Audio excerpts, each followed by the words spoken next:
Hello and welcome to Lessons from a Park Bench. I'm Michael Clark. I'm your host for the show. And today I want to talk to you about Moses. Far from home, but chosen by God. We know that in Exodus chapter 3, Moses is chosen. God tells Moses, you are the one I want to lead my people out of bondage in verse 10. Now we know that that's the first thing we can see is that God asks Moses, I want you to be the one to lead my people. And then number one, we see that, so he's chosen. But number two, we see that Moses was a meek type person. He didn't think much of himself. He didn't think that he could do this. And he says in verse 11, I'm not a very good speaker, so to speak. And God tells him that I'll give you someone to speak with you. We'll send Aaron with you and you'll be able to do this. Moses is a little too meek. He thinks he can't do this. He didn't trust in God as much as he probably should have. So number one, we see that Moses is chosen by God. Number two, he's very humble. But number three, he's called. Chapter 3, verses 12 through 18 talk about how God tells Moses, you're going to be the one to do this. Now, how can we relate to this? Well, number one, we are called. We are chosen. 1 Peter 2 and verse 9 says, you are a chosen generation. So we know that we are chosen.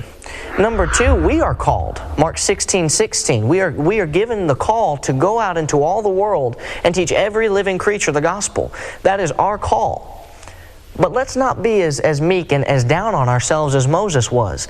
Let's not be arrogant and think that we have something to offer that no one else has and try to come across in a way that is not right to somebody. But let's not think, I can't teach someone the Bible. I don't know the words. I don't know how to put the words together as Moses said.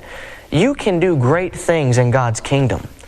You have so much potential to be able to call your best friend, to tell a coworker, hey, I'd like you to come to church this Sunday. I'd like to sit down and study with you about Jesus.